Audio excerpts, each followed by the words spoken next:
everyone. Welcome to Vegan Diet TV. Today I have a special guest, Mark Haub, who's not essentially or necessarily a vegan, but has done quite an amazing study with I think what most are coining as the Twinkie diet. And Mark, thanks for joining us. My pleasure. Happy to be with you. So, Mark, what part of the world are you in? Manhattan, Kansas. Wow, right in the middle. And that's Kansas State, right? Kansas State University, correct. And you work at Kansas State, correct? Correct. I'm an associate professor in the Department of Human Nutrition. Great. How long have you been there? I've been here since 2000, so All 10 right. years. All right. So you are what one would say an expert on the world of health. Maybe before last week I was considered an expert. Maybe not so much now. Okay, fair enough.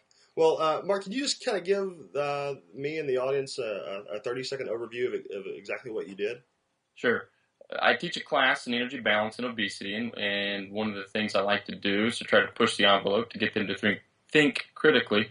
And so I had, in theory, a few pounds to lose, and so I decided to use that opportunity to kind of stretch things. And with the USDA guidelines coming out here shortly, one of the food groups or items of foods that they list as being potentially obesogenic are refined grain desserts, and so I thought I'd use those as the base of the diet and try to lose weight that way. The issue that seems not to be getting across, though, is that I have taken a multivitamin and a multi-nutrient, and I drink milk and some vegetables to try to get essential nutrients. So you're eating junk food, Twinkies, whatever it may be, every few hours. Is that correct? The plan is to get about 400 to 500 calories 4 times a day. Obviously, that doesn't work every day, but not the issue is I didn't want to load up with 1,000 to 1,500 calories in one sitting, right, and then not have any opportunity to eat the rest of the day. Gotcha. So I tried to spread it out. Evenly spread out is about 400 to 500, but it wasn't always that quite. So kind of give me the idea of some of the things that you were eating. Sure. On most days of the week, I would have a snack cake for breakfast or a sweetened cereal. I tried to drink whole milk. I have kids, and so we use 2%, and so sometimes I would use 2%. I chose whole milk because of the fat content, and it's deemed less healthy than the other forms of dairy. Your viewers probably view all dairy as fat, but that's all right. And that's perfectly okay. And then, so I would do that 2 or 3 times a day. I would have dinner, and depending upon what the dinner was, the first 4 weeks I had just vegetables for dinner. I have kids, 2 young boys, and I didn't want to bring this experiment home, if you will, even though I did eat at home, but I didn't want them to be exposed to it. And so I'd have vegetables, either a can of green beans or carrots, celery, tomatoes, what have you. And then at night, before bed, I would have another snack with milk. And I would drink protein shakes, various brands, and again, I would take 1 to 2 multivitamins a day. So that said, on weekends, I am an avid football fan, and so I would allow on Saturday 1,000 calories for tailgating. Okay. And so there's 1,000 calories out of whatever 7 times about 1,500 is that were allowed kind of off the snack cake. Fair or enough. The dessert train, I guess. So your theory was basically that, as it pertains to weight loss and weight loss only, that it doesn't necessarily matter what you're eating as matters as caloric content. Is that a fair statement? Yeah. Well, that's one aspect, and our interview now is my answer 2 months ago probably different than it is now in talking with people and considering things more myself.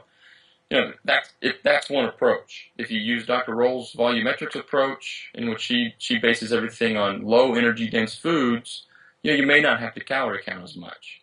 But if you want to have your cake and eat it too, you kind of have to calorie count. At least based upon my experience the past 2 months. Okay, forgive me because I don't know Dr. Rolls. Can you give me a background on her? Yeah, she's at Penn State University. She wrote a book called Volumetrics Diet, and it's based on eating a lot of vegetables, some fruits, lean proteins, and basically trying to get full on a large volume with very little calories. So basically eating a large quantity of food, but that food contains little energy. Okay. And high nutrients and vitamins and minerals. Okay. So for you, what were the health benefits that you saw? I saw, well, from a societal perspective, I saw weight loss Right. and decreased BMI, decreased body fat, and cholesterol values improved so that the quote-unquote bad cholesterol improved and the good cholesterol increased. Wow.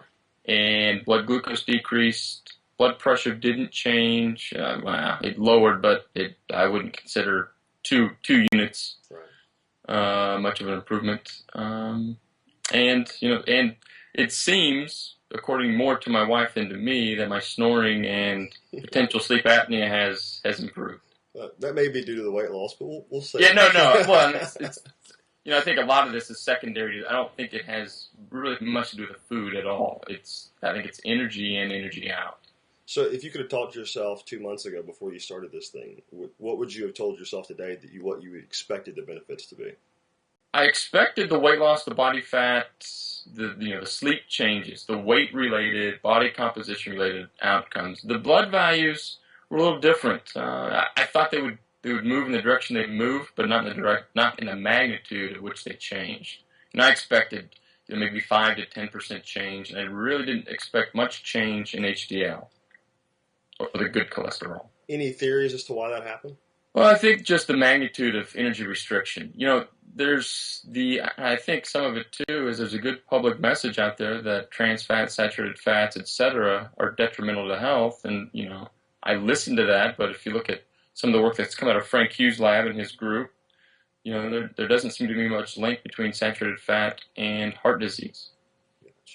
At least as much as what people have assumed. And so going in, these foods have those items. And so I thought there may be some increased risk by focusing more on those types of foods than quote unquote more healthy foods. Well, okay, so those were the benefits as they were. Talk to me about some of the detriments that you might have seen. The first day was bad. The first day was rough. For those that may have tried a low carb diet, it was very similar to that. But it lasted only one day. That is, the mental fog, lethargy, that kind of a scenario. Right. I started on a Wednesday, and so Thursday it was bad enough to where I thought this may not go through the weekend. But Friday I woke up, felt fine, so I was like, well, okay, that hurdle's over, I guess. We'll take it a day at a time and see what happens. After that, though, the detriments, I haven't seen them. The things that I've changed, though, I'm now taking a supplement on a regular basis when I wasn't. So that may be an outcome that's led to some of the positive benefits that I wasn't expecting. And that I may have been deficient prior to starting this, and so the supplement may help benefit that. And I focused more on dental health than I did before. Obviously, when you're eating sugar and those types of foods, there's the concern of dental cavities and dental caries, and so I'm more aware of that. And so I think on one aspect, this has raised my awareness of my body and me listening to it and trying to take care of it. Some may say you're not doing a very good job, but from listening to cues, I think I'm paying a little bit more attention than I used to. Fair enough. Do you feel like you did this for 2 months, correct? Correct. And just so we're clear, your message is not this is the way of eating. No, not at all. And that's where I get kind of frustrated with the mainstream media in taking sound bites and basically taking a headline and then doing their own story. Right. And I think that's happened a lot of times, especially with a lot of I don't want to pick on names, but there have been some stories out this week that I think I've taken out of context.